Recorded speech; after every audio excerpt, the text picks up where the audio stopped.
This is Patrick King here that we are visiting with today, and I'm going to give you a little intro about Patrick, and then we'll have him share a bit about his story. So from problem horses to Grand Prix movements, Patrick King has dedicated his life to true horsemanship, seeking deep understanding beyond the surface of training. With over 2,000 young horses started and mentorships with legends like Ray Hunt and Mark Russell, Patrick brings a unique blend of classical principles and field-based horsemanship. His mission to help riders connect with horses in a way that's both artful and effective. And we're really thrilled to have Patrick here today. So Patrick. Thank you, Paul and Jack. Yeah, this is great. It's so fun to meet with our presenters person to person because we appreciate all of them. And Patrick's been with us for multiple years, and he's here for our 7th year, which is exciting to be celebrating 7 years of having the online horse fair. And I'd love to know more about your personal journey. So like, what got you and what sparked your passion for horses, and how did that start? And then arc to where you are at here today. Oh gosh, do we have enough time for this interview? I know. But first, congratulations, 7 years already. That's fantastic that you guys have been going with this for 7 years. So thank you for sharing all of this with everybody around the world through this platform. That's Yeah, well, thank you. Yeah, absolutely. So my journey, my learning, years ago, growing up, I was fortunate enough, I grew up with horses and I was competitive in some of the local organizations and that sort of thing. And, it was this idea of taking advice from, everybody in your circle, in your community, in the tribe, as the word that people like to use nowadays. And there was a horse that really was not too keen on the advice that I was trying to use. Right. And at one point I was late bringing him dinner and he trimmed the sides of my ears against his stall wall with his hind feet. He was pretty violent, pretty aggressive. And there was a lot of past to that and to the reason why he was kind of who he was as a person. But that was the moment that really spurred me to look outside of that circle that I was in for information and for insight. And that really kick-started for me the learning journey. So I started buying every book I could. At that point, it was VHS tapes and audio cassettes, right? For anybody who remembers those. Yeah. And I used them up. I used them until those little ribbons just frayed, stretched out and sounded funny. But what I was starting to realize was that there was a whole nother world that was opening up to me that didn't sound like what I was hearing in kind of the local circles, right?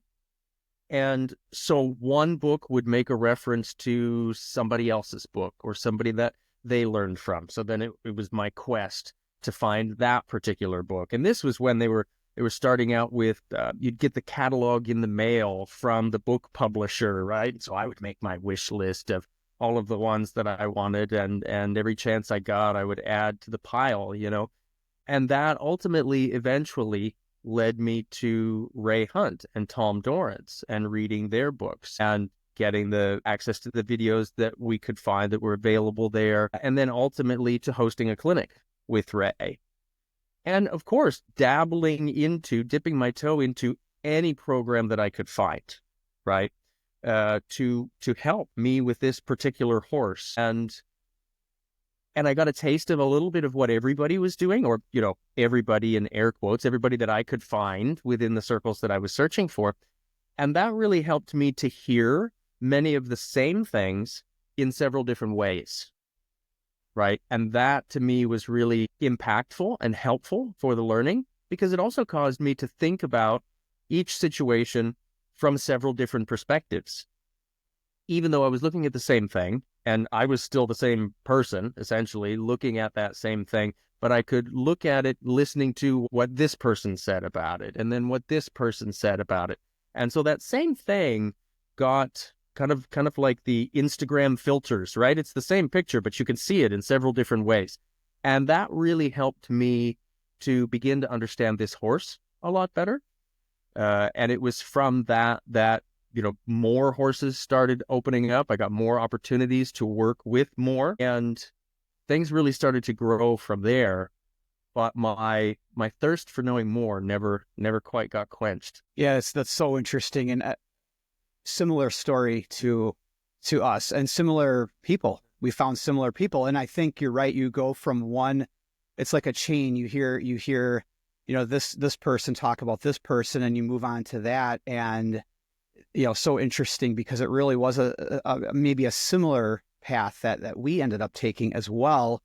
And of course, along the way, we were showing and doing that type of thing and trying to blend and mesh this all together was really key for us. But that is super interesting. If you could go back and sort of give Patrick's younger self a piece of advice about working with horses, if you could go back and change maybe your approach or something that you did, what would it be? And what would you recommend somebody starting off that's maybe younger with horses that how should they start? That's such a great question. And, I think I would give myself the advice that I give to several of my students. I talk about there being 4 real big keys to anything when it comes to working with a horse, particularly when it comes to the educational side of things.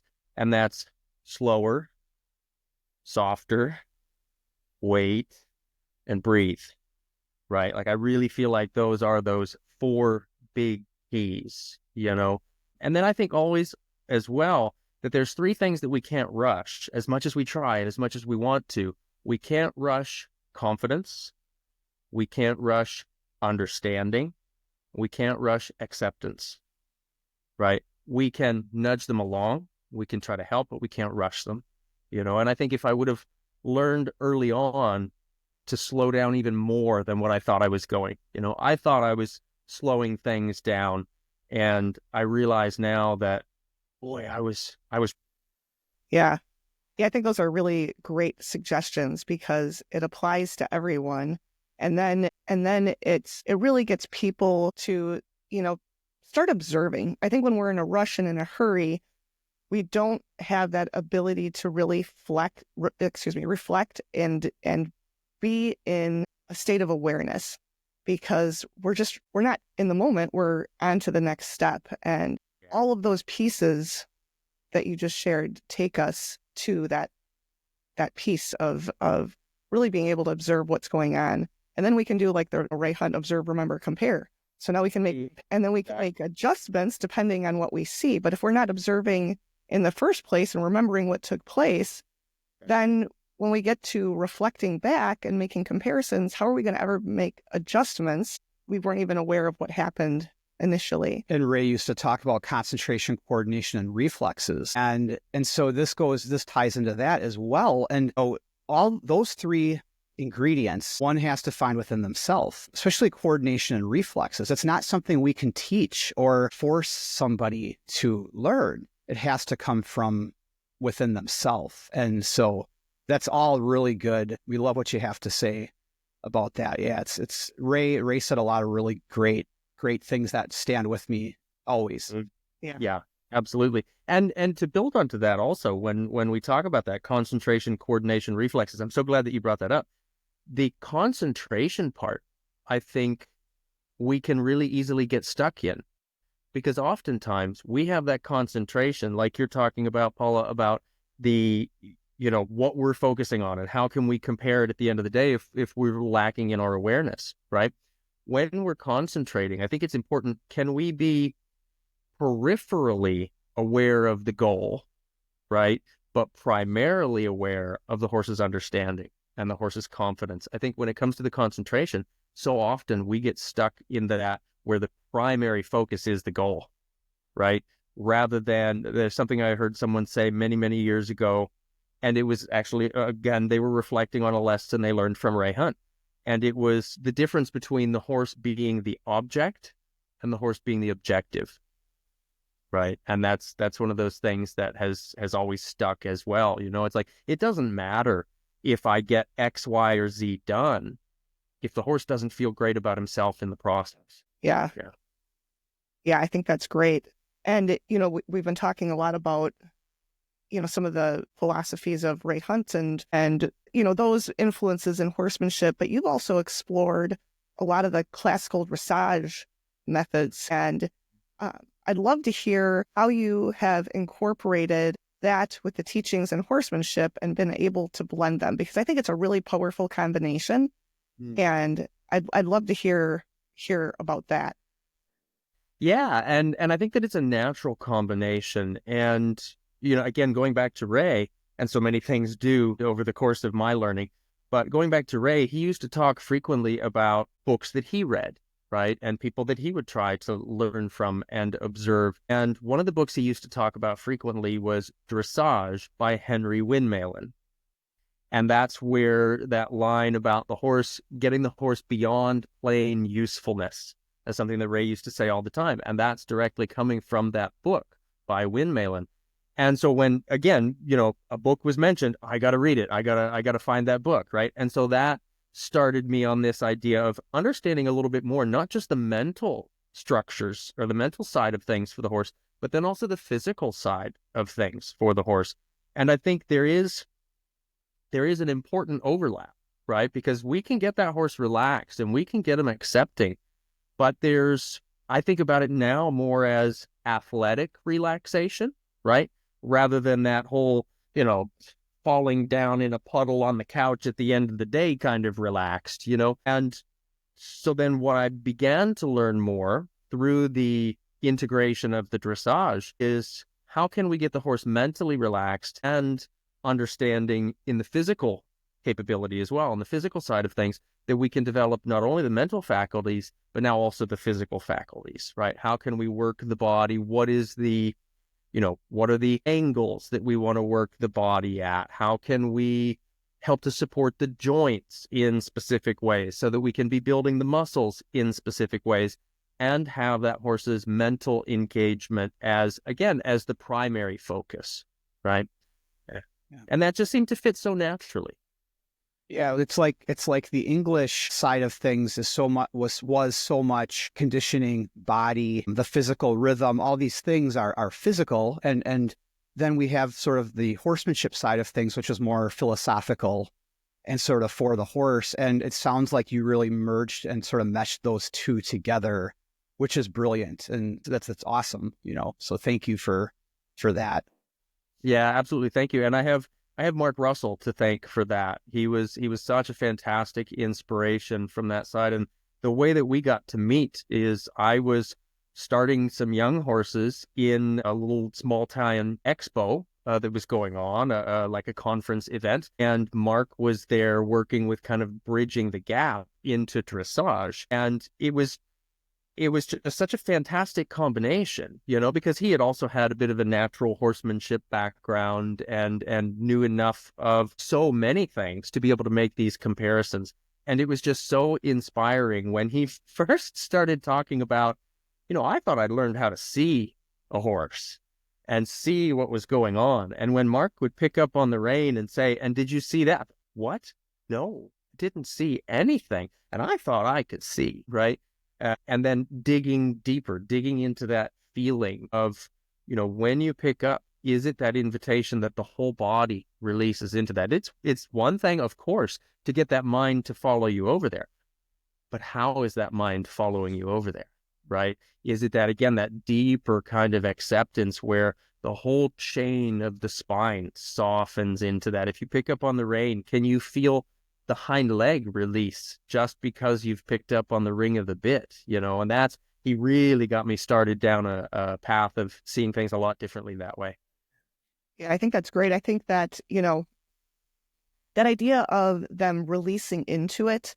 And so like the English disciplines, and we're generalizing, of course, here, but oftentimes because we're just working with the body and the mind's forgotten, you'll have horses that break down quicker, because if you are doing an activity as a person and you're doing it where your whole self is invested and you're having fun and it's a joyful thing for you to do, you're going to use your body in a way that is not nearly as hard as if you're, grudgingly stomping around doing it. And so that this gets into the biomechanics of what you're just talking about, that idea of the horse longitudinally coming through its body and stepping up into that, and it's releasing that hind foot.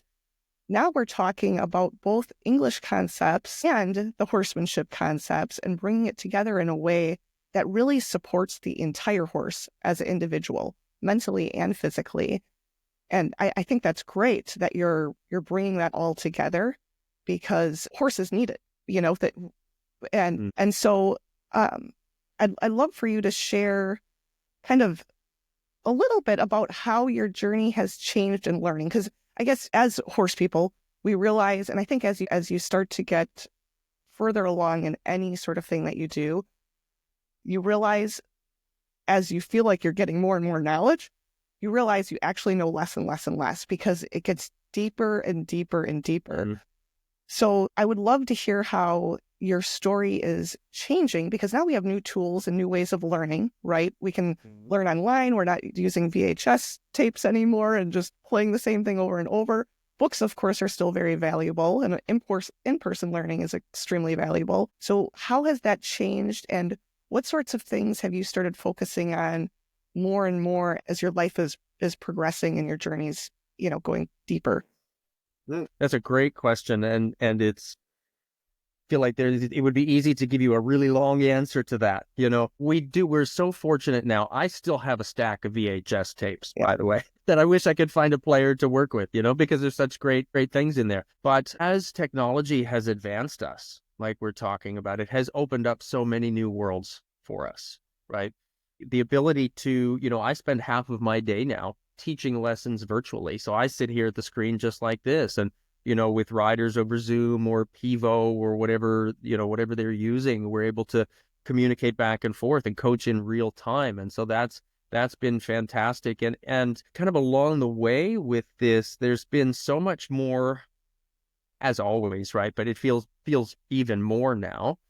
We've got more of the learning, obviously, on the horse side of things and how the horses are operating, but then bringing in this idea of the classical equitation, there's been even more that focus on me, on myself, right? So it's been more time on the yoga mat, more time focused on diet and, nutrition, fitness, that sort of thing for me as well. Bringing in that idea of, we want the horse to be the optimum for him. I need to be the optimum for him also.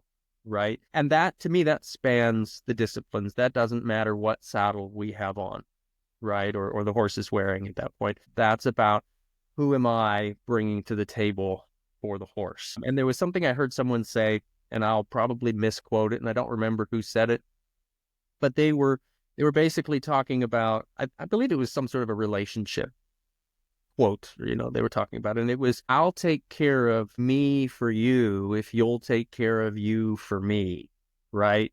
Rather than just, I'll take care of you, right? So the idea then is, I'm going to bring the best version of me to you, and can you bring the best version of you to me? And I feel like we're always asking that from our horses, right? We're always saying, can you be better? Can you do more? Can you be more aware? Can you be softer, right? But then it's, well, how did I ask that? And that, again, takes us back to Ray and takes us back to these foundations of how are we presenting ourselves to the horse, right? And not just the question that we ask. How are we presenting the way that we sit in the saddle? How are we presenting, like I get really big with the in-hand work now. What's your intention behind your request? How are you asking? So there's so much there for me that, as you mentioned, the questions get deeper, right? The awareness gets deeper, and it's like a spiral staircase, and I think it's exciting. We get to circle back on the same things, and they have so much more meaning as we go. And now with the technology that we have, there's more ability to see the long term. What are we doing, and how is it influencing the joints of the body? How is it influencing the muscles and things like that we can see more in real time? Yeah, that's great. I think, kind of getting into your presentations this year, I think you're covering a wide array of topics, and you're able to dive into some of these things. And just because you were talking about the person so much right now and, taking care of ourselves, I think talking a little bit about, because I was intrigued, I haven't watched it yet, but you have the trailer loading a meditation. And I thought, oh, what a fantastic presentation, because trailer loading causes us to have to slow down and reflect on ourselves and figure out, like you just alluded to, our intentions. And so I think it's cool, because you were just talking to the fact that we circle back around to these concepts over and over, but it just gets deeper and more meaningful as we do it. And we start to come back to ourselves more and more and more, and realizing that it's really us that needs to make the change. So I'd love for you to kind of give us a little sneak peek about that presentation and maybe some of your other presentations as well. But what's in store? Because I thought that was very intriguing and a unique take on trailer loading. Yeah. And it's funny. And I wanted to include that because, as I say to my students all the time, that's everything. Trailer loading is everything. We'll be talking about flying changes or preparing a canter pirouette or just walking down the trail. And I'll tell them constantly, it's just like trailer loading, right? The idea, and so that's why I refer to it as a meditation. I say all the time, if it's not a meditation, it's an agitation, right? And one of these days I'm going to make a t-shirt out of that. But it's about how we bring us to that tape, right? I think our number one aid is our intention. And we see this happen. Again, trailer loading is such a classic example of it because it brings out the worst in people, and it brings out every evasion the horse has ever thought worked to help them survive in the past. And so when we go into that idea of teaching the horse anything, in this particular case, we're talking about the trailer loading, right? But it's not our job to make them do the thing. It's our job to inspire them to do the thing, right? For us or with us. And it's our job to constantly, our number one job is to be constantly preserving and building our horse's confidence as a learner. And I think really that there is no better way to show that, to see that, than trailer loading, right? Because it's how do we ask that question? And do we recognize when the horse says, I'm not confident with that? Oftentimes that looks like, no, I don't want to, right? But so much of the time, what it really is I just don't feel confident with that. And where does that start? Sometimes that starts 100 yards back, right? Where the horse says, hey, I'm not okay with this, right? So in that video that was taken from a clinic actually that I was giving, and it was great because the owner of the horse is kind of talking beside me as we go in there. And she's asking these, I think, fantastic questions of, well, why don't we push from here? He's partway there. Why don't we do more? Or when do we ask? And it's like, no, take the emotion out of it, right? Don't worry about that. It's funny because when we take our immediate focus off of loading in the trailer loading becomes much easier, right? Just like when we take our immediate focus off of the canter pirouette or the piaffe or walking down the trail, all of those things get much easier because it's basically the question that we're asking our horse, what does this mean to you in this moment? And it's funny, when we start asking our questions that way, there is no wrong answer to that question. There can't be, right? The horse just tells us very clearly, oh, this is what this means to me. Maybe that's, what does it mean to you when I pick up on the lead and ask you to load in the trailer? Maybe that means in that moment to that horse, anxiety, tension, pull back against the lead rope, resist, that sort of thing, because that's where their mind is in that moment. Well, I don't know about you, but I don't want a horse going in the trailer if that's the mindset they're in. And maybe it's because I've loaded thousands of horses and I've seen them in that mindset get themselves hurt or beat up the trailer or beat up me, right? As they're going in there. That's not the kind of mindset that I want a horse loading in the trailer with anyway. So I joke all the time that we need to kind of be the Buddha, right? And just say, hey, it's fine. We're not going to bring any kind of anxiety, any kind of worry to it. Is there a task to accomplish? Yes. And I also think trailer loading is a skill more than a task, right? It's not just, okay, check that off the list. No, this is something that the horse is constantly telling us how they feel about it and how they feel about the last 100 rides they've had in the trailer, right? Where is there any residual lack of confidence that might be coming out? And so many times, and you guys know this, and I'm sure that others that might be watching this have experienced the same thing. You can always feel the echo of the last person that held the lead rope or the last person that sat in the saddle, right? You can always feel the echo of the last person that tried to load that horse in the trailer also, right? Kind of laying under the surface, hiding under the surface. So can I bring to mind for the horse that idea of just being okay in their body and feeling confident in that case, going in the trailer or whatever it is that we're asking. Yeah. So if it's not a meditation, it's just an agitation, right? And then an accident waiting to happen. Yeah. Yeah. Yeah. So that I think that's great. And I think that being able to see all the little nuances in the horse's response, doing simple tasks, teaches us to actually read our horses. So you're saying, well, when you ask the question, what is the horse saying? And sometimes they're telling us, they're feeling X, Y, or Z. Sometimes they're asking a question back to us, and we need to be able to see that as well and answer their questions so that we're always in this constant conversation with them. And I love how you're really focusing on bringing the conversation back to the horse is safe. They're okay. I'm not going to ask them to do anything that they're not prepared for, so that you're increasing their level of trust. This goes back to, one of Ray Hunt's sayings where he said, there's something effective. You should be able to, your horse should feel like you can ride them down a golfer hole or up a telephone pole. Exactly. Yeah.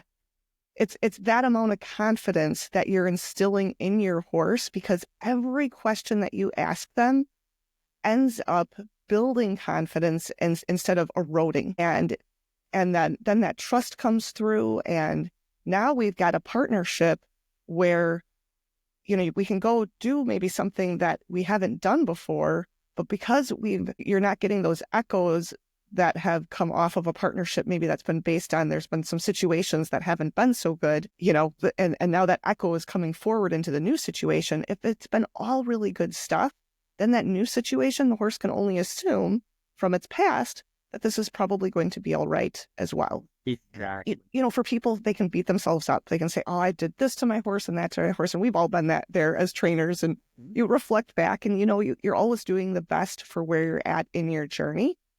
So then what your goal is just grow from where you are, right?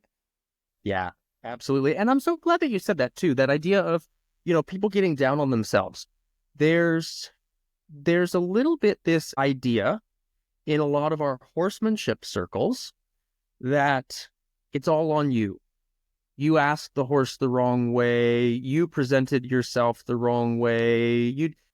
And to me, it's almost like there's a bit of this is going to sound harsh, but it's like there's a bit of an ego there. Like, look, Johnny, there's been 10 other people work with that horse before you got to him. It's not all you. The horse brings his own baggage to the table, right? We can't go in there and expect, now maybe if it's absolutely the first time for everything with that horse, then of course, but that's not often the case with most owners and most riders, right? So while it might not be your fault, it certainly is your challenge in the moment, right? And so to say, it's all me, I did it wrong, I really try to steer riders away from that. Maybe you did, right? But I just asked the question, how was it received? Yeah. Right? Because in the end, we can think that we're presenting ourselves in the best way possible. But who's the one who gets to say if the communication was received? Not us, just because we sent it, right? I forget who it was that said that the biggest misconception about communication is that it happened, right? That's like, no, maybe they didn't get the message, right? Maybe that horse, because of past experience, what does this mean to you in this moment?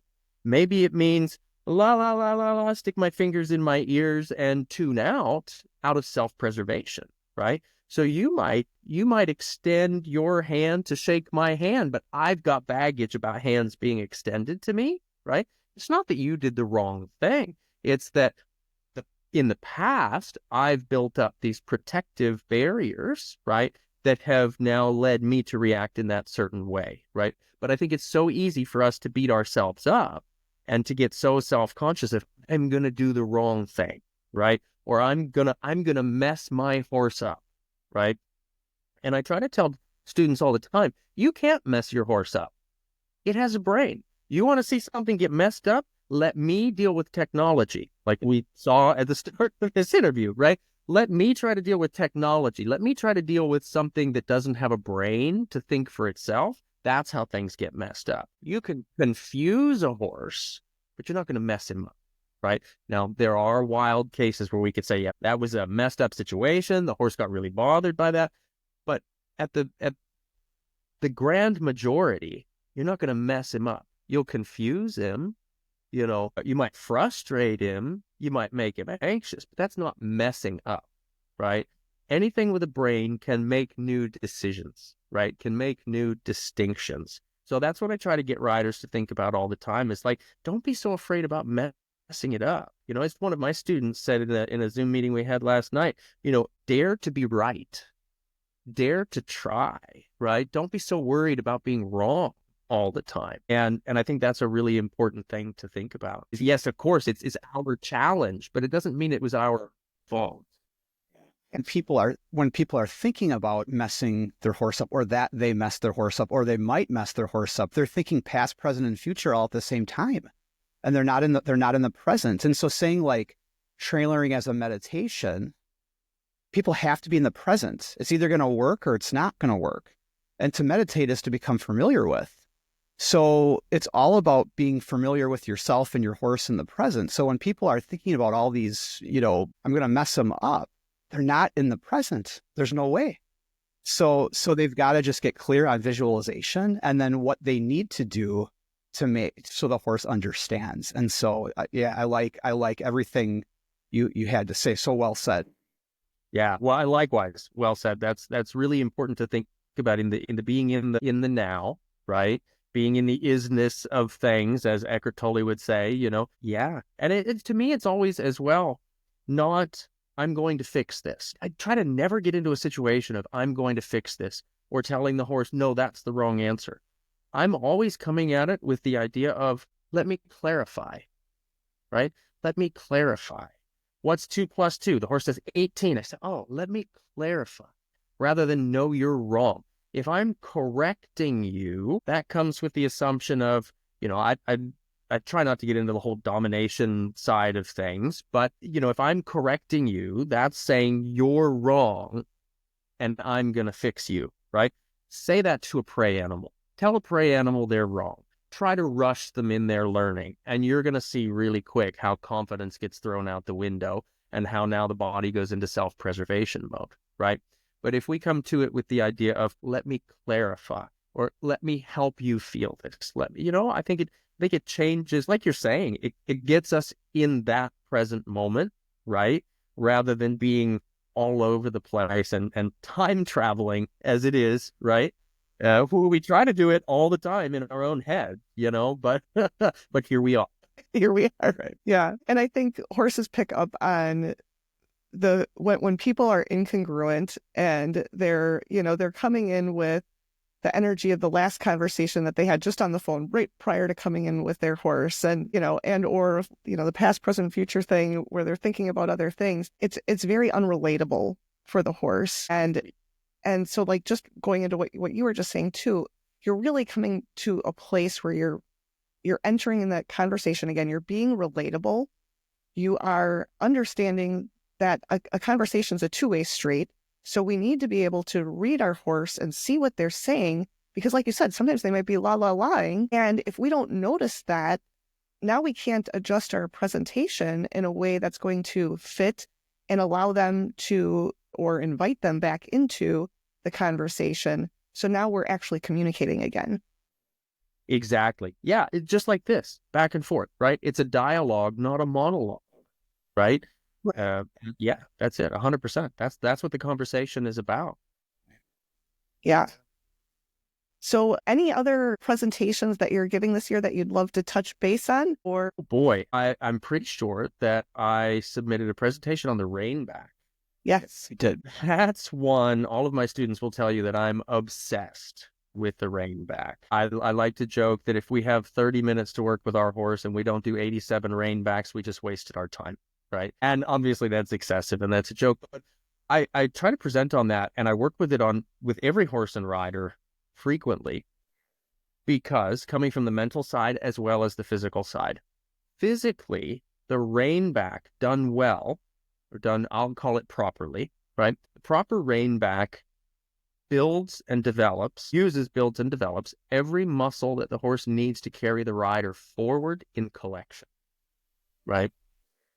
The reason that I focus on it so much with students is that there's this undertone of rein back means, no, you've done the wrong thing, right?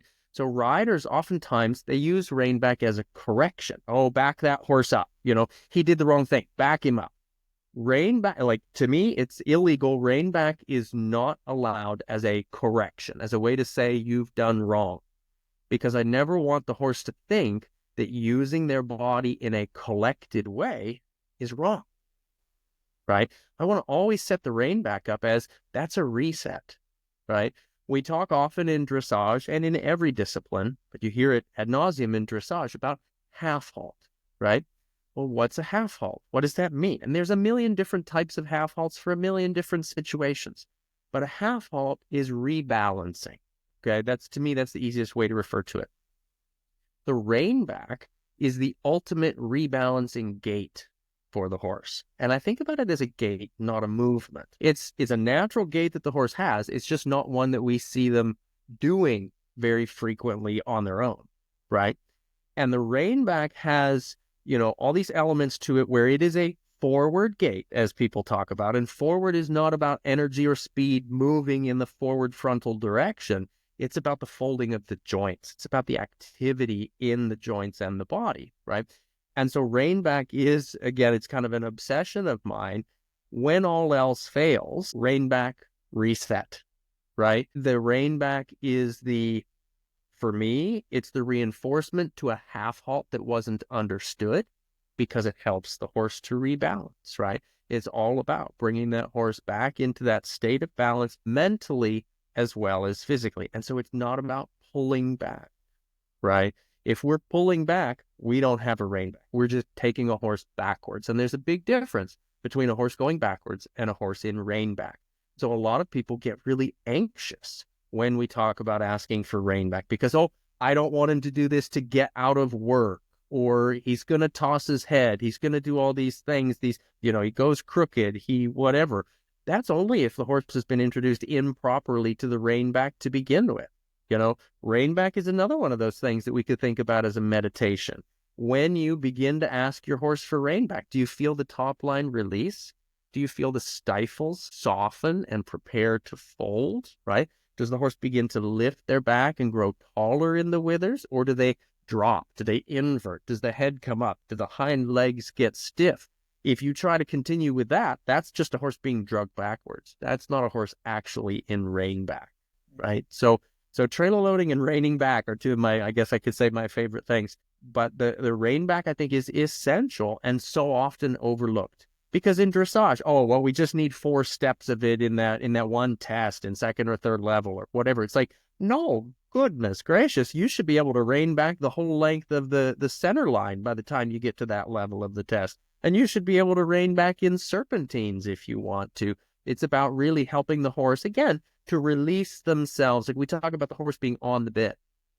I hate that expression. I think we should think about the horse coming to the bit. I think that's a different story, right? And our rein back should feel the same way. Our rein back should feel that the horse can come to the bit with that and every other movement that we make. But so that's why I submitted the rein back as a presentation for this, because I think it's high time we learn a little more about it and stop being afraid of it. Start using it to the potential it has. It's got an incredible potential for our horses. Yeah, and understanding the mental component of rein back or half halt or downward transition or shortening stride is the mental and physical checking back, rebalancing physically, but mentally, the ears and the eyes and the intention coming back to the rider. So if one has a soft, responsive rein back, their downward transitions will be better, shortening stride will be better, slower tempo, everything will be better because the horse is now more mentally balanced and coming back. And I wish when a lot of dressage trainers worked on half halt, they would explain the mental component of half halt and that the horse is mentally and physically checking back and rebalancing. But yeah, I think that'll be an awesome video. I can't wait to see it. Yeah. And to what you just said, the down transitions, the shortening of stride, that improves, but so do the up transitions and so do the extension of strides, because that proper rein back isn't being drugged back by the shoulders. It's being engaged and carried by the haunches, right? So you want to improve your canter transition, you want to improve your flying changes, you want to improve your piaffe, improve your rein back, right? Teach those hindquarters to carry that weight, teach those joints to load and propel. Man, it's going to change everything.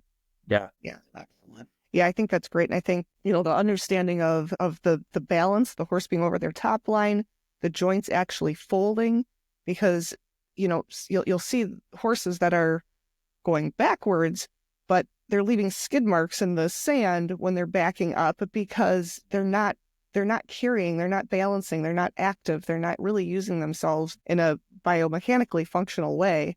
And so what's showing up, just like you said, in your backward movement is going to be showing up in all of the forward as well. Absolutely.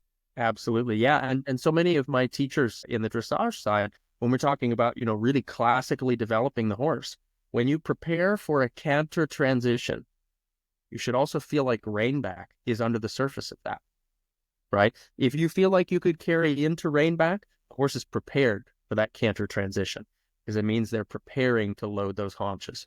Yeah. Right.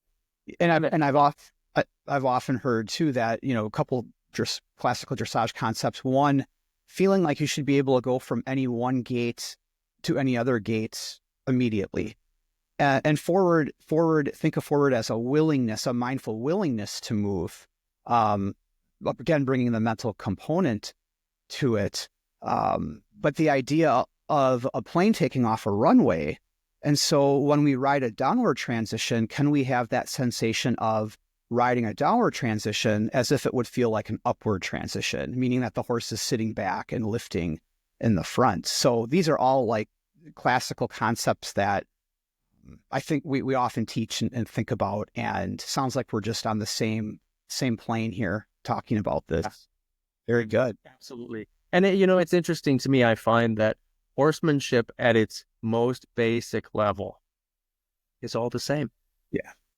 Right. Horsemanship at the absolute pinnacle is all the same. In the middle, egos and BS. Yeah. Right? In the middle, it gets muddy. Right. But yeah, it doesn't matter, whether you're wearing breeches or Wranglers, right? It doesn't matter. To the horse particularly, it's about the understanding.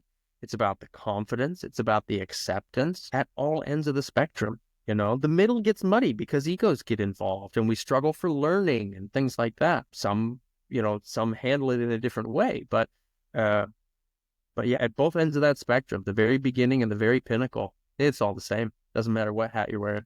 Yeah. It's not about costume. It's about here. Yeah. Exactly. Well, Patrick, we want to thank you so much for doing this interview today and participating in the fair. You've done multiple years. We love watching your videos. I know everybody else. We've got great feedback from your videos, and we really appreciate you helping the horse and riders everywhere. So thank you. Great. Yeah. Well, thank you. And thank you guys again for doing this. 7 years is it's a great run so far, and it keeps getting better every year. So kudos to you for that. Great job.